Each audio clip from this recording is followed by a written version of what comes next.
Lawrence Neal here, and welcome back to highintensitybusiness.com, the podcast where we discuss high-intensity strength training and provide you with the tools, tactics, and the strategies to help you grow your strength training business.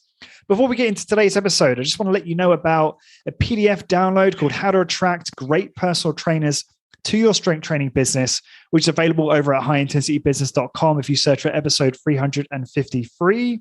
And secondly, are you struggling to grow your strength training business? If so, join HIT Business Membership, where we provide you with how-to guides from successful strength training studio owners, a monthly virtual happy hour with experts, Q&As, forum, community, and private coaching from me to help you grow your strength training business with confidence. And you can join over at highintensitybusiness.com/membership. Today is episode 353, and it's a special one. The one you have been waiting for, ladies and gentlemen. And today's guest is Al Coleman. Al became interested in strength exercise in high school to improve his performance as a baseball player. This interest became a passion when he went on to play Division I baseball and was at the mercy of ill-informed strength coaches, needing to find a better way to keep him injury-free than was what being presented to him by the college strength and conditioning staff. He chanced upon the SuperSlow technical manual while combing the shelves of a Borders, which for anyone outside the US is a bookstore, I believe. A few years later, A few years later, in 1999, Al passed the test of the most stringent certification in the industry, the SuperSlow Exercise Specialist certification. Following that, Al spent the next 10 years under the tutelage of master instructor Rob Serrano and honed his craft. There's a lot more on Al's bio, but I've kept it quite short so we can get straight into the podcast. I'm sure he'll expand on that during the episode. Al, welcome to the podcast. Great to talk to you again. Great to talk to you, Lawrence. Thanks for having me. You're welcome. So, as I said before we got recording, we're going to dance around. We're going to talk about a bunch of stuff. Sure. There is so much to cover, which we're not going to do in 45 minutes. And Absolutely, we'll have to book more podcasts, I'm afraid. So just to give people an update on you, I mean, you've obviously been for a lot in the last few years. And I just think it'd be good for you to understand where you're at. Where are you working? What's the business look like? That kind of thing. Sure. Picking up where you left off with my bio, in 2010, I moved to Cleveland to team up with Joshua Trentini, Gus Dienham-Topoulos, and Ken Hutchins, and we did the RenX thing, as many of you are aware, and that was a exciting project. We learned a lot. I really regard those days in high regard. It was a lot of fun, and for any high intensity people out there who have not been to Overload, I mean, it's the Rock and Roll Hall of Fame's there too. You should just pick both of them up on a trip, because it's a machine museum of the highest caliber. So anyone ever gets a chance to go out there, I highly suggest it. It was a great time, and towards the end of 2018, beginning of 2019, was having some marital issues, and my dad was in poor health back here in the Washington, D.C. area. So I decided it was time to come back home. Ironically, in 2011, I had met a woman named Nicole Gustafson, who was at the time surveying studios around the country to get information on business models to open her own studio. She wound up partnering with Adam Zickerman as an Inform affiliate in Virginia. And in late 2018, early 2019, we teamed up. So again, we had known each other for a while, and I moved back, developed into more than that. She's now, my partner for life and in business. As we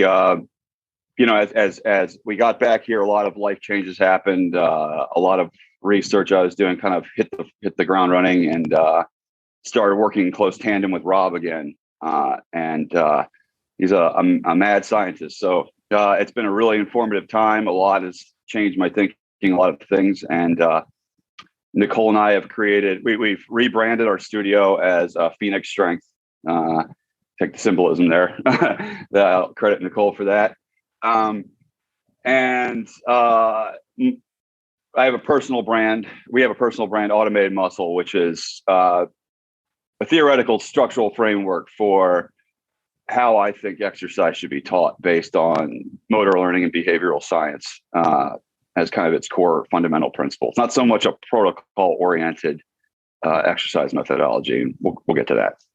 So awesome. Love the intro. So what is just tell me a little bit about the business. What's the session length, the training methodology? What do you guys charge per session? I'd love to just understand a bit more about the business profile.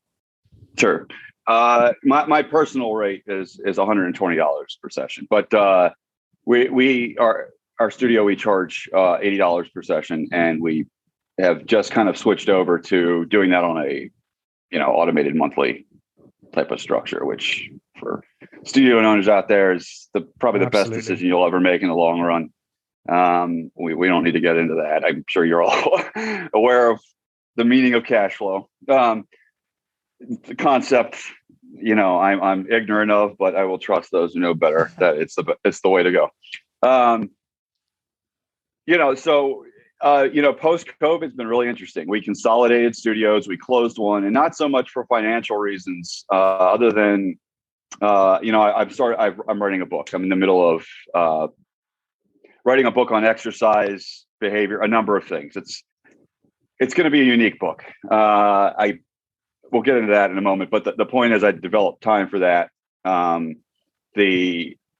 The prospects of the growth of the studios was greater in one location. So we consolidated, brought all our good equipment into one spot, which is mainly, retrofitted Nautilus and MedX. That's also been re-engineered and retrofitted.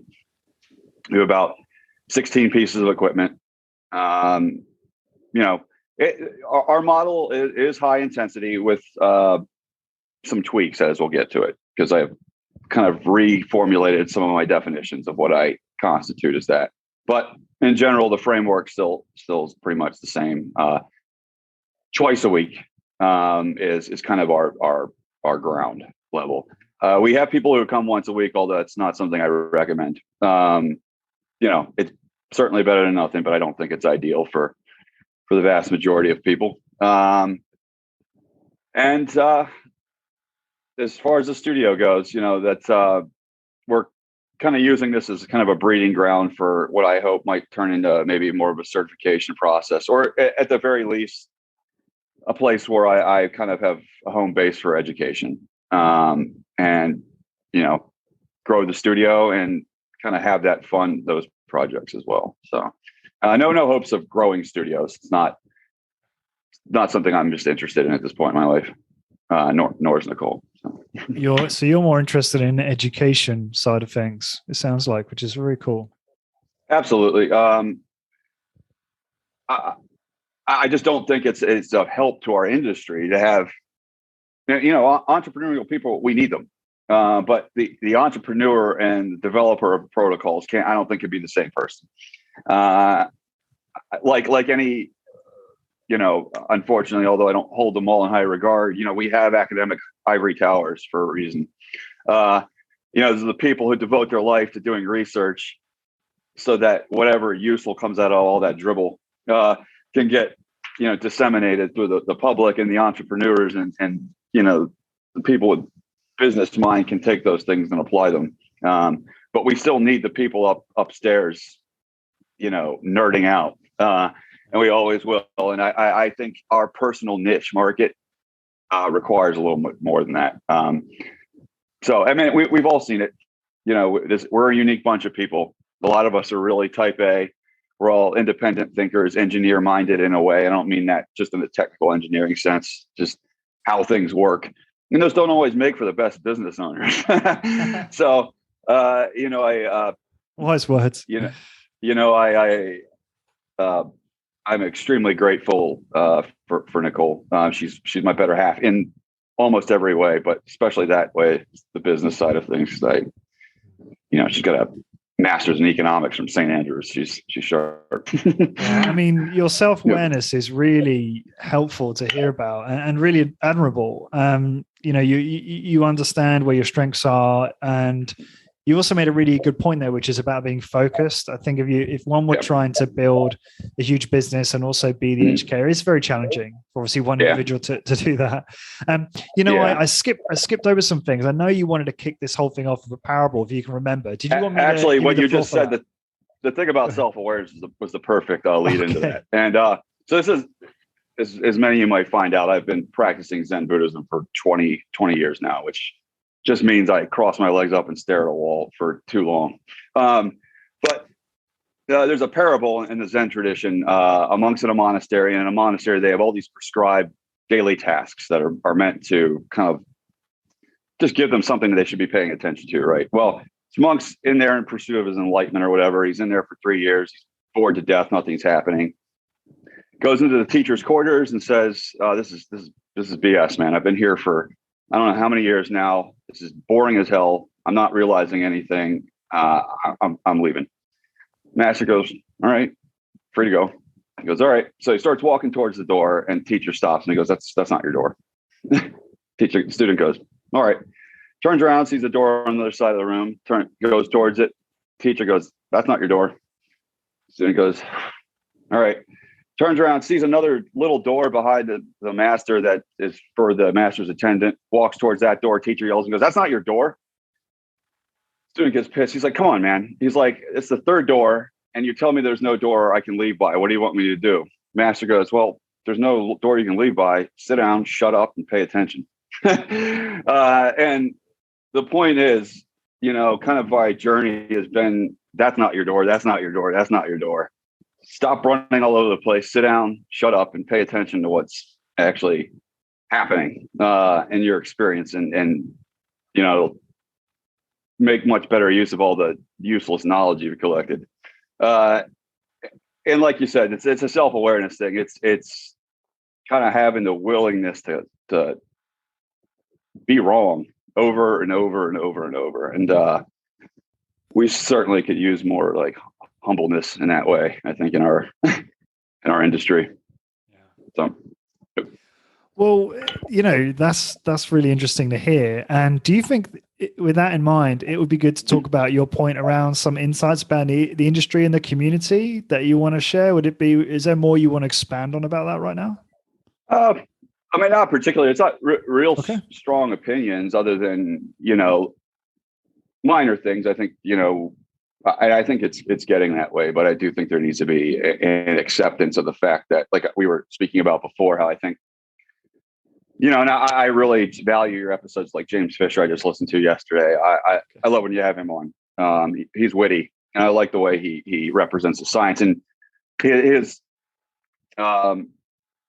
remark about all roads lead to Rome, I think is correct. And I think that's also another awesome analogy about where we go wrong. And I'll get into that as well. But I found that a really insightful conversation.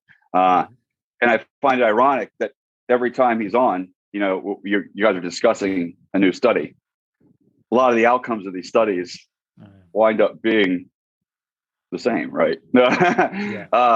Which calls into question, what's going on. Well, there's all these variables, and it's not leading to anything really conclusive, other than none of this seems to really matter much. So what does make a difference? And that's kind of where the motor learning stuff comes in. And we'll get into that. So, and for what outcome, right? Because obviously we just talked about hypertrophy, but there are lots of different outcomes of exercise. And yeah, I mean, maybe there are things that make a difference depending on the outcome. I don't know. Maybe that's a bit more nuanced, but. No, I absolutely agree. The outcome, and I believe we've also operated under this huge, it's helpful for marketing purposes to describe to your clients that strength exercise is a one-stop shop.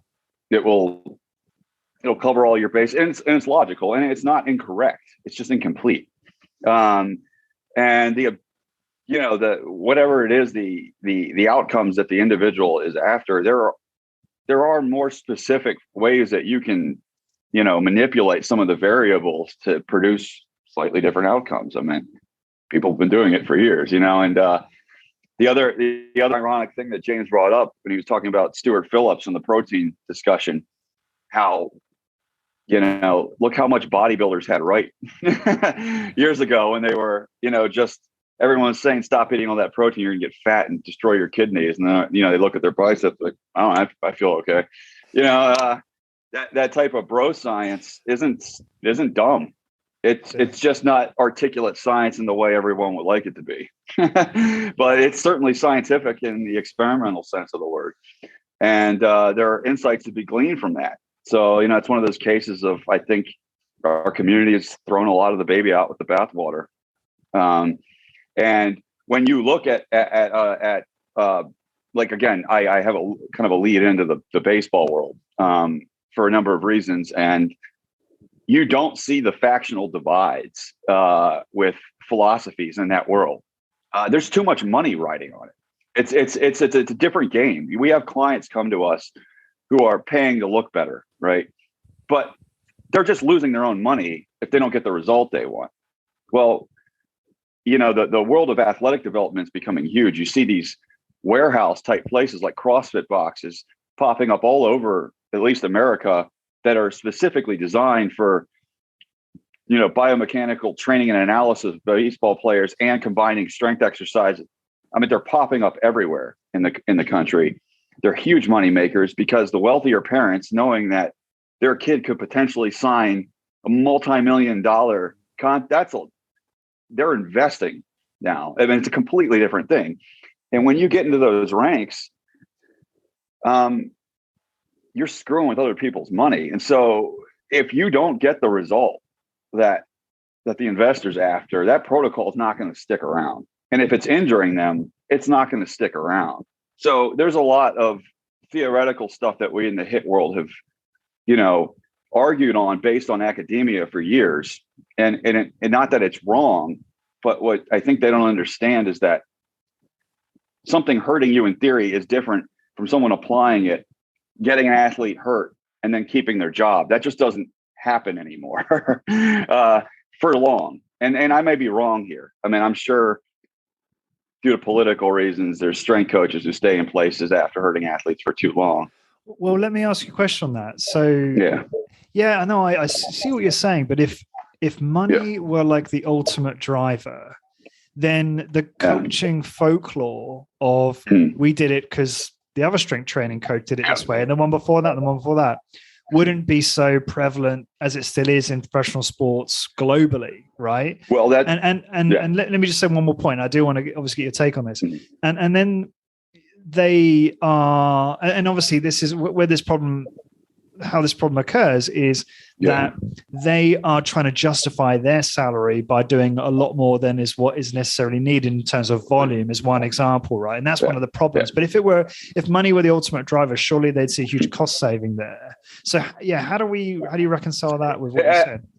I can't, and that's the conundrum. But at the same time, the trend I'm seeing. So this is where I know I'm wrong in that if you look at the lineage and the history of kind of what has led to the stereotype, it's true, and it's still true. But I also kind of I'm seeing this trend where, there's more stat nerds, there's a lot more analytics, and there's a lot more money riding on analytics. Things need to be more technically precise. There's just money coming in from places that it wasn't coming in from before. And so other people's money is being spent on the outcome of this one thing. And it's just a much more, I guess my point is, it's a much more complicated web that they're dealing with than the client who walks through our door. I'm not trying to make any definitive statements about how that world works because I don't know. But what I do know is that it's the outcomes. There's just a lot more riding on them, and there's a lot more going into it. And that field still produces a lot of trash with regards to training methodologies, but it creates creative people. And that's kind of the bottom line, I think. And I just would like to see our community get a little bit more creative. I mean, and this is not so much a criticism, but, Body by Science was an amazing book. My personal favorite was his Ultimate Exercise one, McGuff's little white book, which I kept rolled up and beat up, and I kept it in my side pocket and carried it around with me for years. The book was very personal. I loved the writing style in it. It was a transformative book for me in many ways. But you look at Body by Science, and it seems like a lot of the science that has come out, obviously the volume recommendations are a little bit different and those types of things, but it's kind of a repeat and a confirmation of somewhat of the same stuff. There's not a lot of exploration going into, how doing a better job of controlling all the variables involved and kind of truly making it a scientific endeavor, in my opinion. We need to keep asking questions and disproving things, but how many studies do we need to keep coming out saying none of it matters? So as I was saying, we need to figure out what actually matters if we're going to keep making a real study of this field. And it's kind of my drive, I think. I mean, I'm not a scientist, but my side of things is looking into how to basically cue and instruct exercise, how to teach people physical skills. Namely, my strength is exercise, obviously, but if you teach someone how to do something specific, we have a lot more wiggle room with what we can do from a protocol perspective, and really test the outcome of that protocol in the individual if we've taught someone how to behave in a certain way. So really the crux of my work and study has been how do we standardize behavior? How do we direct attention of a person to take away all the psychological hangups that people deal with intense exercise, because most of them are delusional for the most part. And how do we reduce the verbiage we use? How can I teach somebody something with as little words and time spent as necessary? Because not only motor learning research, but all skill research shows that the more errors somebody makes up front, the faster they assimilate and learn a skill.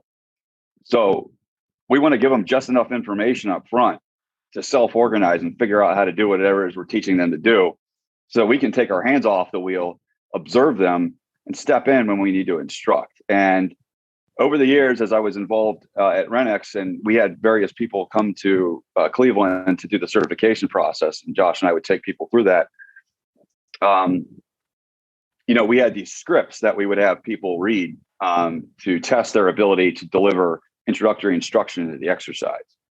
And one of the downsides I saw of that over the years is that instructors would get really good at memorizing the script and delivering it to a person, and not always in a way that would actually get the individual to do what it was they wanted in the first place. But not only that, when something went awry, it was almost like the instructor didn't know what to do. We need to teach instructors how to be better observers, so that when something goes awry in an exercise, they know how to jump in almost intuitively and correct something on the fly without interrupting the exercise. And that's very nuanced, and that's kind of one of the things that my book's about. But and what automated muscle, as we mentioned before, is about, is how do we work towards that efficiency with regards to teaching people things. And I think once we do that, we can play with a lot more variables with volume, frequency, and all these things, and derive something meaningful from them. So I have about 200 questions that just sprung up for me over the course of the last 15 minutes of listening to you, yep. Which I probably forgot most of them, but that's just how these things go. But I wanted to spend the last sort of 20 or so minutes here just getting into some specifics. And then obviously we'll have to cover the rest on another podcast or several. So I had, when I first said you were coming on the show, which was obviously ages ago, because you had to reschedule, I had to reschedule, we had family emergencies, loads of stuff come up, and it's finally great to talk because it's probably been like a year. It has been. Yeah. And I posted on social media, I said, back when I was active on social, what would you like me to ask Al? And one of the questions was asking you about the squeeze technique. And so I just wanted to spend some time talking about it. Maybe we could even spend the rest of the time talking about that. So what is the squeeze technique and how do you, well, the reason I want to, because I think myself and my listeners would be absolutely fascinated in your take on this. So what is the squeeze technique? Let's talk about this. Actually, it does lead into an interesting genesis of what I'm talking about. I no longer apply it. I actually think it's a negative thing at this point. But okay, even more interesting. Its intent still was correct, but its application detracts from the exercise anything further than it being a teaching tool, for the most part, in my opinion. If our stated objective during a set of an exercise is the continuous loading of the musculature until it craps out, as we always say, the squeeze technique, and Rob Sereno did a lot of kind of research on this with some feedback devices he had. It extends the set of the exercise, with that in a way that reduces the rate of fatigue. So at the same cadence, if you have somebody move continuously and avoid pausing or doing the squeeze technique, and they're controlling momentum, and it's another important distinction him and I often talk about, is we're not trying to minimize momentum. We're controlling it. Big difference in how that nets in somebody's movement pattern. We aren't like tiptoeing down the flight of stairs in the dark, not knowing where the last step is. We're not moving, like we're a tentative old person with a walker. We're controlling the momentum of the resistance. It's a completely different skill, and that's kind of what we're geared towards teaching. But if an individual does that correctly and they change direction appropriately and blah, blah, blah, at the same load, at the same cadence, you will hit mechanical failure faster without the squeeze technique. Every time. And the metabolic overload is also greater, in my experience.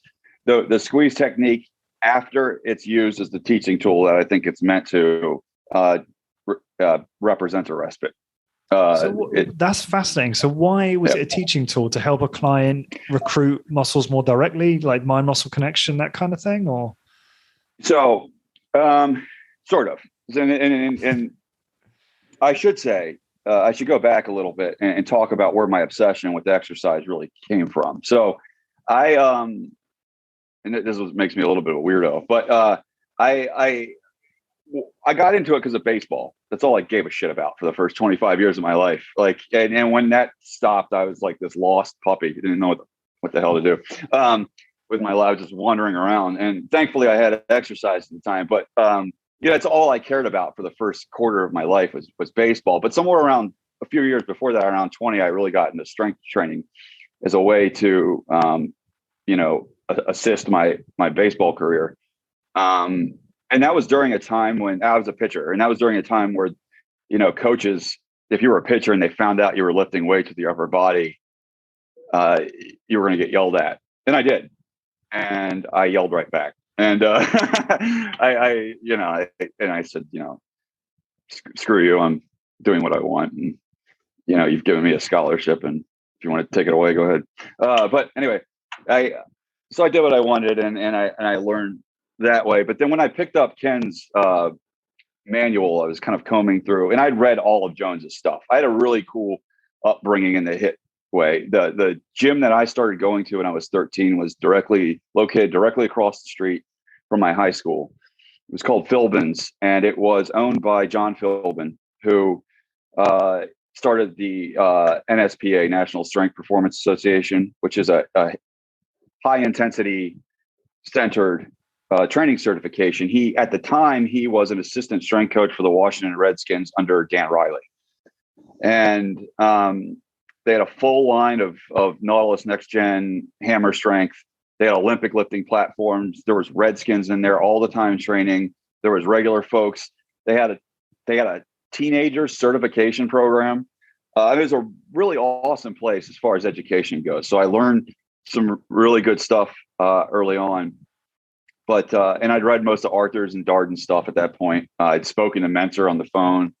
I just kind of really got into the HIIT world. But it wasn't until I picked up Ken's book that it became more of I hate that I'm using this word, but kind of a spiritual conquest in some ways. Please forgive me for using that drippy language. Nothing wrong with that.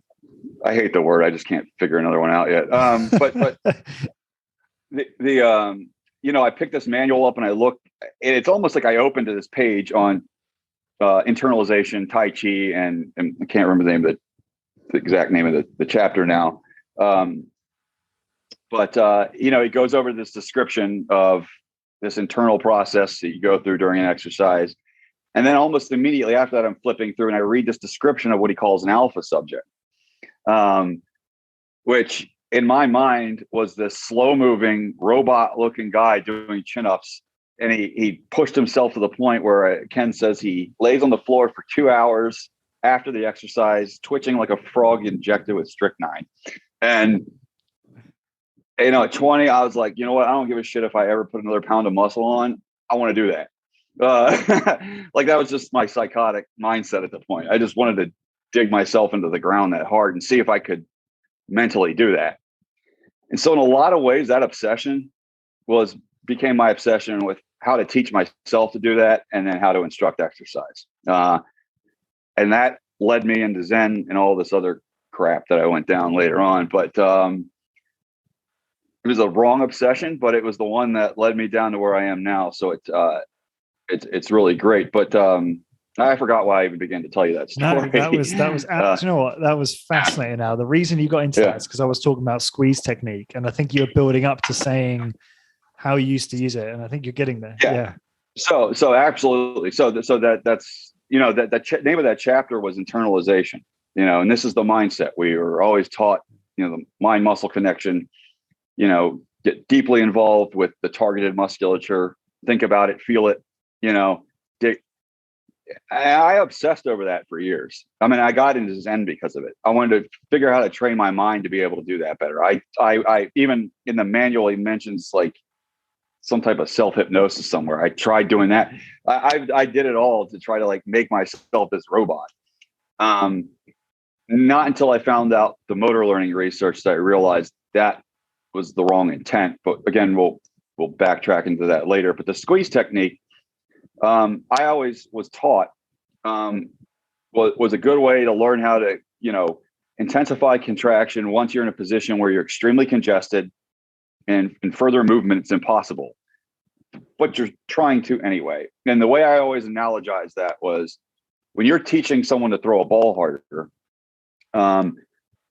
you teach them to throw it through the target, not to it. There has to be an intentional overreaching to create a more efficient path for the body to follow when it's throwing an object and for you not to put the brakes on prematurely.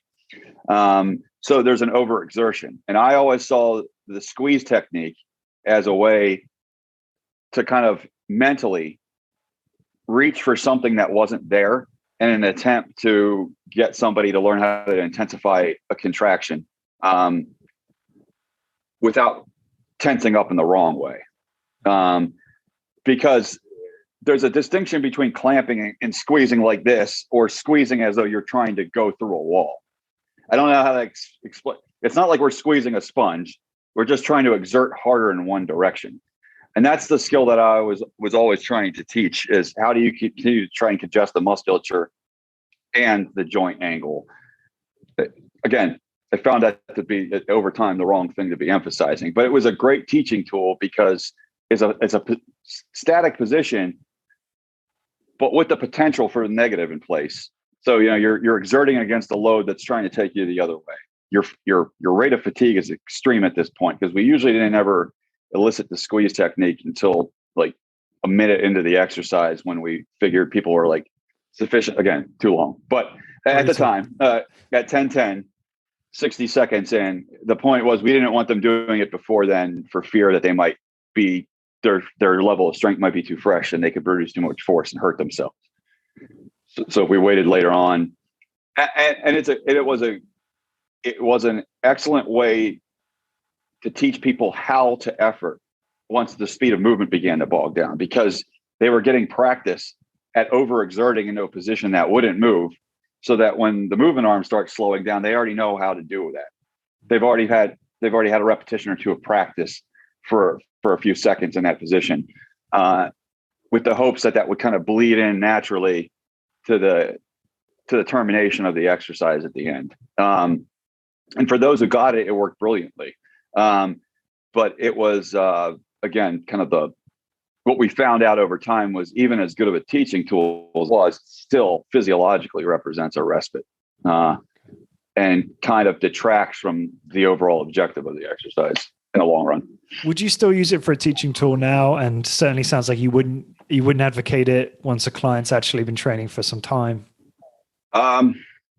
No, probably not anymore. Okay. I think it would elicit the wrong behavior, and that's something we can get into at another time. But because it would require me to backtrack and discuss too much to explain why the squeeze technique. This is why we literally need to do like 1 hour podcast on like one thing, because you can go and it's great. It's like, you have to understand, like my audience and myself, we love getting into all the details of it. Even if some of it you have come to the conclusion that it's no longer that important, or maybe it's redundant, right? But it's still fascinating to hear that journey that you've gone through.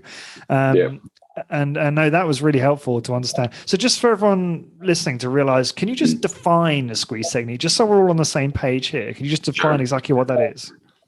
The squeeze technique, technically speaking, only ever took place in rotary form movements. I've seen people apply what they call a squeeze technique to compound exercises, and that's not possible. You don't squeeze in a compound exercise. You squeeze in a rotary movement where further flexion of the joint or extension of the joint, in the case of like a knee extension, can't possibly occur. And the musculature is so congested that it's shortening into itself at that point and can't, affect further mechanical action.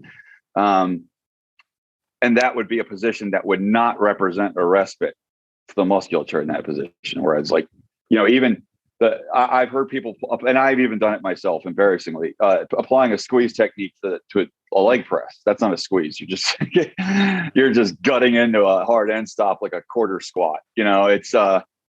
You're just insanely jumping the forces up on the spine and the knee. And, we had the load cells in the foot plate of the Renex leg press. I used to have a lot of fun. I did it at one of our conferences when I went through a workout in front of everyone, where I, got the line on the XY graph, hit the end stop and spiked the thing up to over like 1,000 something pounds of force while I was well into the exercise. I mean, it's fun, but that'll get somebody hurt with time, and it's not productive.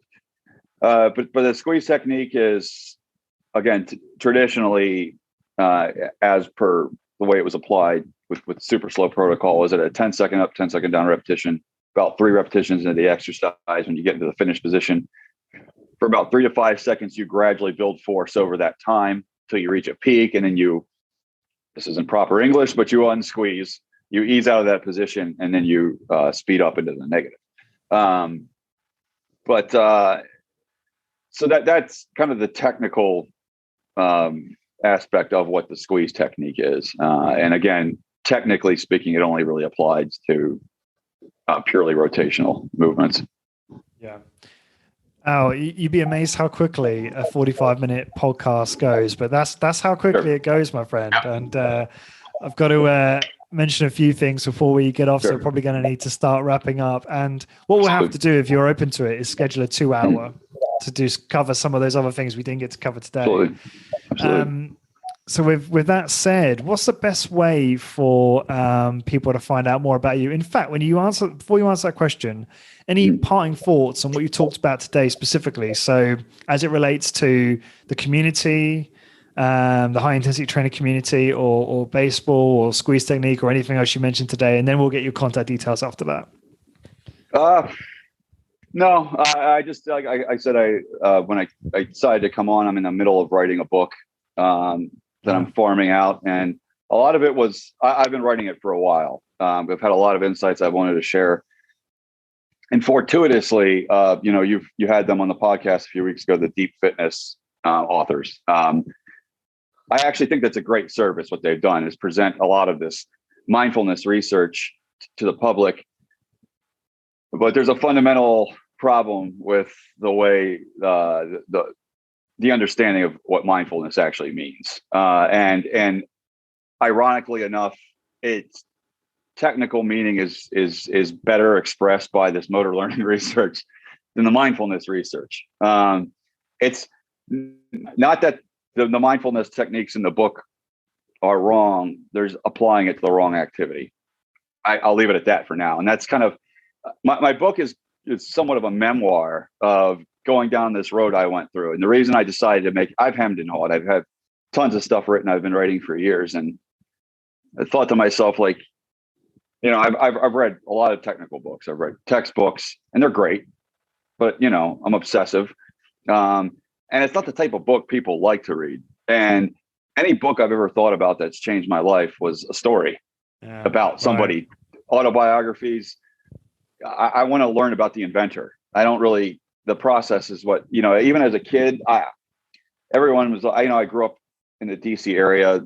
Baltimore Orioles were the only thing around, and they're supposed to be my favorite team. They're not. No, I don't have a favorite team. I never have. I used to make my dad get me to the park 3 hours early so I could watch warmups because I'm a process oriented person. I've always cared about practice more than I did a game. And so I like the stories of how people tripped over the information. That's how I think people learn apprenticeship by proxy in this case with books. And,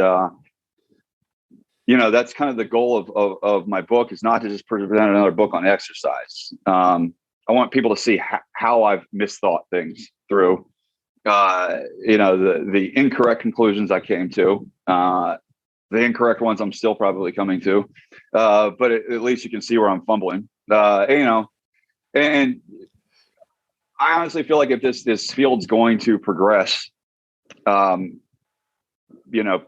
need to open the curtain a little more and be willing to, throw stupid ideas out there and see what sticks. You see a lot of the arguments online and forums, and just the things they're arguing about, like people are like, well, they're just arguing over minutia. And that's not the problem. It's not that, because minutia is important, but the context is just so bad because I feel when you get these communities and become very insular, the contents within, you get so used to the contextual format that you have a difficult time actually understanding the content you're dealing with. In this case, our variables in exercise and how we navigate our community and how we build businesses and things like that. We need to look to other exercise communities, I think, to see how, they're doing things, because there's a lot of, places out there with models that could certainly accommodate what we do and make this a more viable and successful form of training. Yeah, no, thank you, Al. That's I'm very excited to read that, and it sounds like it'll be a great riveting read if it's in a memoir story kind of format. And, it's gonna be very self-deprecating. So well, when it's ready, we'll promote the hell out of it through everything all my assets, and I look forward to reading it myself, and we'll certainly podcast on it as well. And what is the best way for people to contact you if they have any questions? Be careful what information you do provide.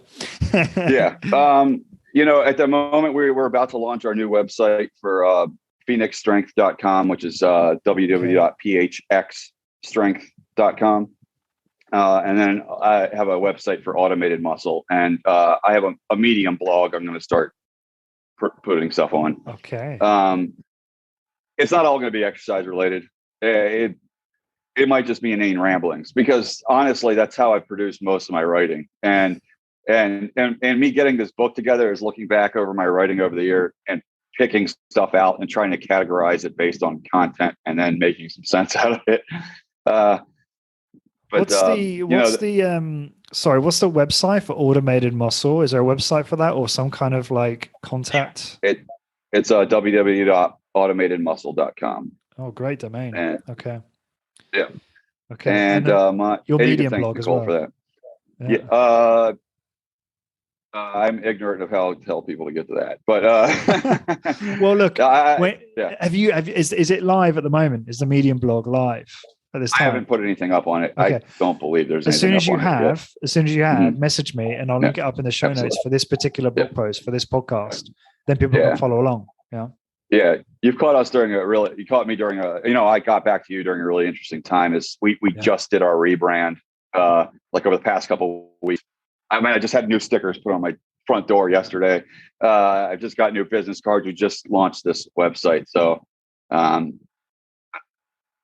if I were a better business person, I would have had more, you're up and absolutely going fine. before I got it. You're doing fine. It's I'm really excited actually for your businesses. And no, look, you're doing absolutely great, and you're focusing on your strengths, and you've done a great job. Thank you. And I suppose that's it from a contact point of view. You've Sure. Is there an email address as well? People can reach you directly, or it's Albert at phxstrength.com. Got it. Cool. I don't know if you already said that. Apologies if you had. And to find the blog post for this episode and to get the How to Attract Great Personal Trainers to Your Strength Training Business PDF, please go to highintensitybusiness.com and search for episode 353. And everyone listening, thank you, Al, for your time. Really enjoyed this podcast together. Thank you for having me. I appreciate it. You're most welcome. And until next time, everyone, thank you very much for listening.